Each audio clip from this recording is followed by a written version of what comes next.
Habis hadis terakhir pada malam ni insya-Allah. Babu su'ali Jibril, sempat tidak ni insya-Allah kita baca sekali. Babu su'ali Jibril an-nabiy sallallahu alaihi wasallam 'anil iman wal islam wal ihsan wa ilmi as-sa'ah wa bayanin nabiy sallallahu alaihi wasallam lahu. Thumma qala ja'a Jibril alaihi salam yu'allimukum dinakum faja'ala dhalika kullahu dinan wa ma bayyana an-nabiy sallallahu alaihi wasallam liwafdi 'Abdul Qais min al-iman wa qawlihi ta'ala wa man yabtaghi ghayra al-islam dinan falan yuqbala min. Ini hadis masyhur kita biasa dengar. Maksudnya bab pertanyaan Jibril kepada Nabi sallallahu alaihi wasallam mengenai iman, Islam dan ihsan, dan tentang bilakah diketahui waktu kiamat, dan keterangan Nabi kepadanya kemudian, dan keterangan Nabi sallallahu alaihi wasallam kepadanya, yakni kepada Jibril. Kemudian baginda bersabda, Jibril alaihissalam telah datang untuk mengajarkan kepada kamu, ini penghujung hadis tersebut, agama kamu dan menjadikan semuanya agama. Ini soal iman, soal Islam, soal ihsan, soal kiamat, kan? Itu adalah perkara-perkara agama. Kita kena tahu, kan? Jadi persoalan-persoalan ni kita kena belajar. Itulah persoalan agamanya, kan? Kena mengaji benda yang dikatakan iman, apa yang dikatakan Islam, apa yang dikatakan ihsan. Kena mengaji tentang kiamat. Macam mana selepas daripada kita inna lillahi wa inna ilaihi raji'un tu, tak masuk dalam alam barzah tu, semua ada dalam hadis-hadis Nabi SAW. Sampailah kita saya berhasrat kalau boleh nak membaca benda tu berdasarkan kepada hadis-hadis Nabi SAW. Seronok tuan-tuan kalau kita baca, kan? Dan kita duduk di alam yang pasti, yang kita semua akan hadir, yang jarang. Kalau Kuantan ni rasa tak ada orang bercerita tentang tu lagi, kan? Persediaan menghadapi mati mungkin ada, tak? Maknanya bila macam mana jenazah tu nak dikebumikan, semua tu ada. Tapi lepas pada jenazah tu kita tinggal tu, benda cerita je.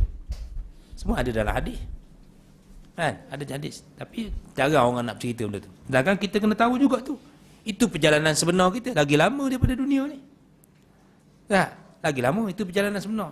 Start pada kita, orang tinggal aja kita tu, ada cerita-cerita yang akan berlaku yang disebut, diceritakan sendiri oleh Rasulullah sallallahu alaihi wasallam dalam hadis-hadis yang sahih. Mungkin kita boleh cari, tuan-tuan boleh cari buku-buku yang berkaitan dengan, tapi cari daripada buku-buku, mungkin antara buku yang baiknya adalah buku Imam Al-Qurtubi, buku Tazkirah sebagai contoh, kan? Dia betik daripada buku-buku, daripada hadis-hadis Nabi sallallahu alaihi wasallam. Jadi itu persoalan iman, kan? Tak habis sekadar kita bincang apa akidah, tak habis sekadar kita bincang apa itu Islam, tak habis sekadar kita bincang ihsan, soal apa ni, takabur, soal kita nak jangan jadi orang takabur. Ihsan benda bersifat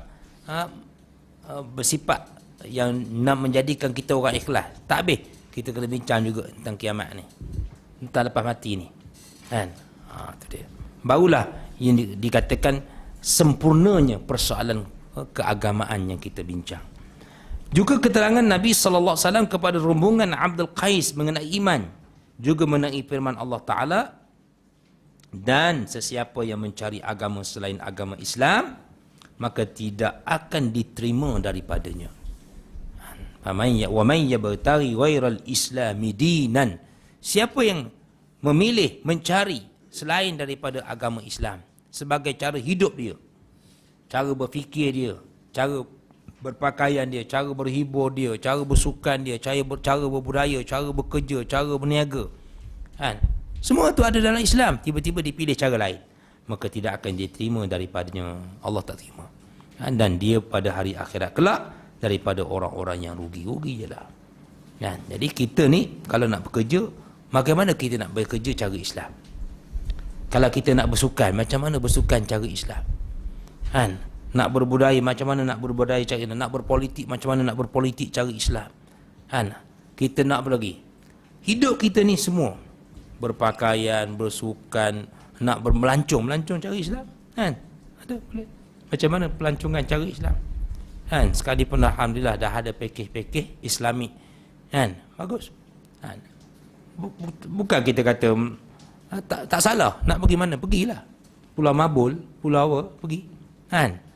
Kita cara kita lah. Tapi kalau nak buat macam mana, kadang-kadang kita pun dah peraturan tu begitu. Kan? Saya bawa juga orang pergi Pulau Mabul dulu. Kan? Tapi yalah, kadang-kadang kita dah terpaksa bergabung dengan orang lain punya. Susah jugalah. Walaupun kita ajak kawan-kawan kita sembahyang Jumaat, tapi dan bila balik ke tempat penginapan tu, setengah makcik, ada seorang makcik tu sampai tak nak makan dia. Banyak kat sotong kering situ. Kan? Tak boleh makan dia. Dia dah makan Maggi duduk 2 hari situ. Dia tak boleh makan, dia kata tak boleh ustaz, saya tak boleh. Macam mana makcik minta maaf lah. Kita tempoh sekali. Kan? Bayar sekali. Rupanya duduk sebelah dia. Kan? Tak larah lah. Tapi maknanya kita boleh buat cara Islam, tak ada masalah. Kan? Pelancongan Islam. Macam saya sebut apa ni, saya sebut dalam satu kuliah saya 2 minggu lepas, saya orang ajak main bowling. Kan?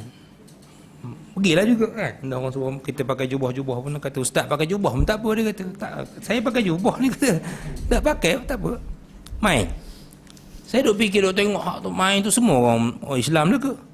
Tak ada orang bukan Islam pun.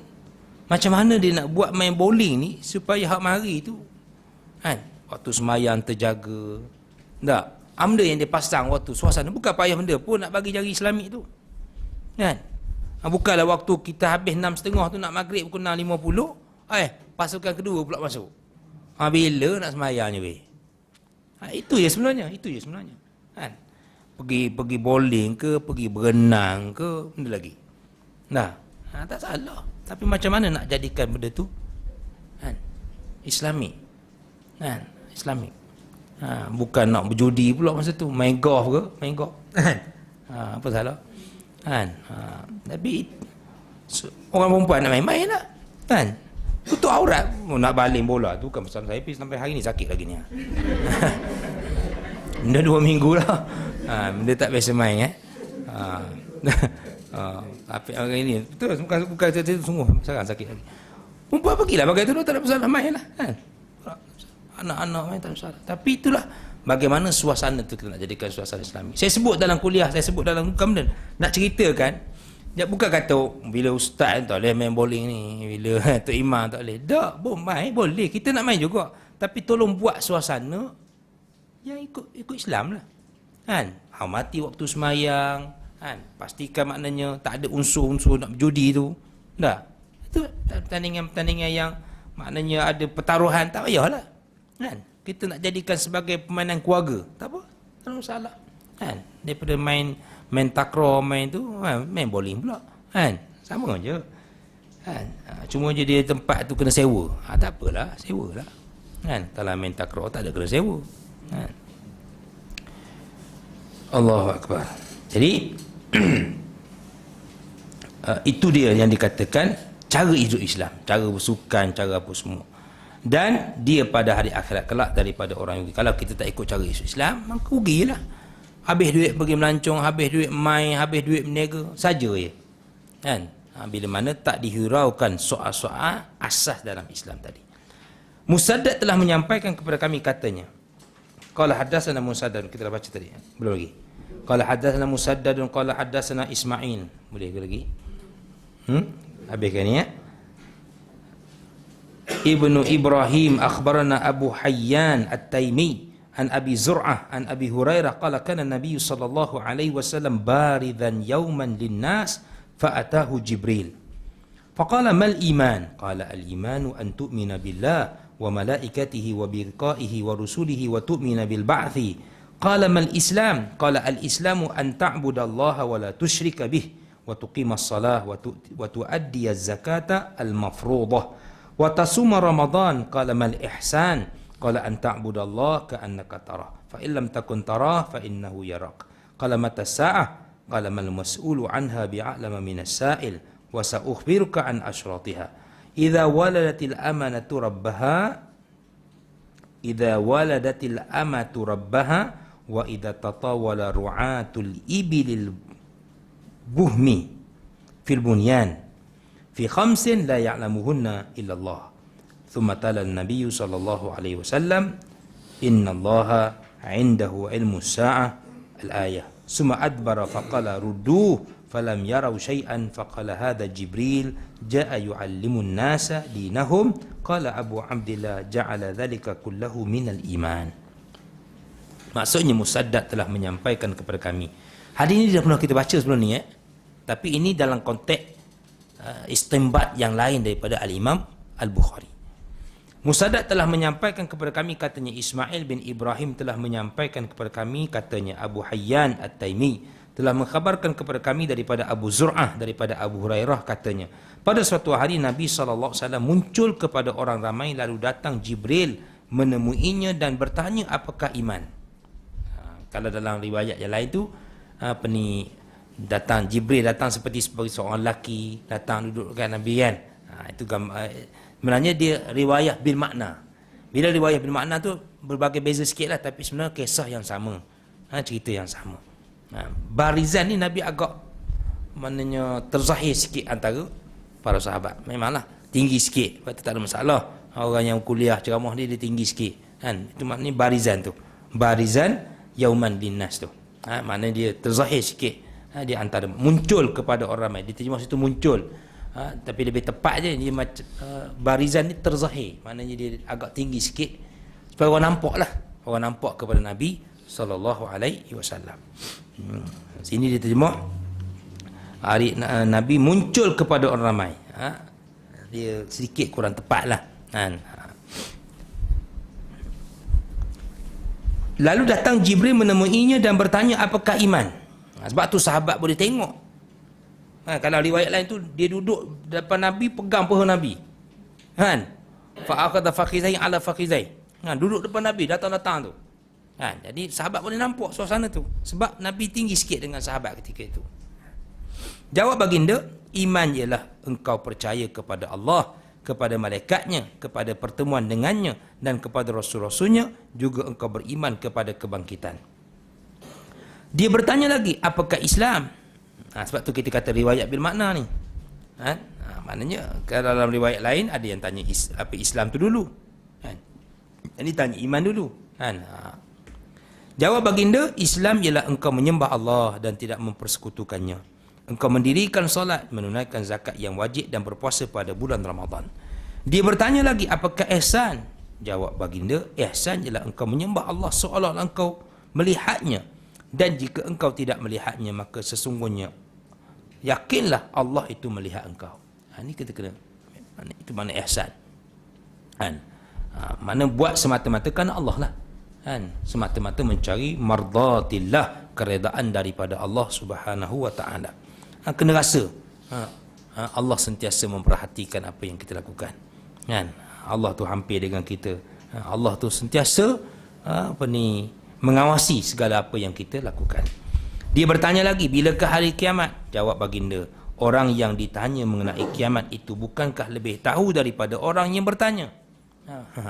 Nak gambarkan Nabi sebenarnya tahu dah yang datang tu malaikat. Dan aku akan ceritakan kepada engkau tentang tanda-tandanya, iaitu apabila hamba perempuan melahirkan tuannya. Ini gambaran disebut oleh ulama hadis, ialah gambaran anak yang derhaka. Bila hamba perempuan melahirkan tuannya, iaitu anak tanda kiamat dia apa? Bila mana anak derhaka kepada ibunya. Dan apabila gembala-gembala unta yang hitam berlumba-lumba membina bangunan.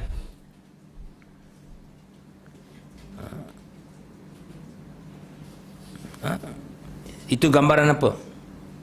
Gambaran bila digambarkan tentang apabila gembala-gembala unta hitam berlumba-lumba, maknanya orang miskin, orang yang tak ada ilmu, orang yang dialah jadi penguasa, dialah jadi pemerintah kan. Padahal dia tak ada benda pun, ilmu tak ada ke mana pun kan. Tapi tiba-tiba dia pula menguasai pula, bina bangunan-bangunan yang tinggi pula. Itu gambaran disebut. Ilmu waktu hari kiamat itu adalah termasuk dalam 5 perkara yang tiada sesiapa pun mengetahuinya melainkan Allah. Disebut pula bahawa ilmu kiamat ni bila masa berlakunya di bawah ilmu Allah SWT. Kemudian Nabi SAW membaca ayat dalam surah akhir surah Al-Luqman, sesungguhnya di sisi Allah sahaja pengetahuan yang tepat tentang hari kiamat. Innallaha indahu ilmus sa'ah wa ya'lamu ma fil arham.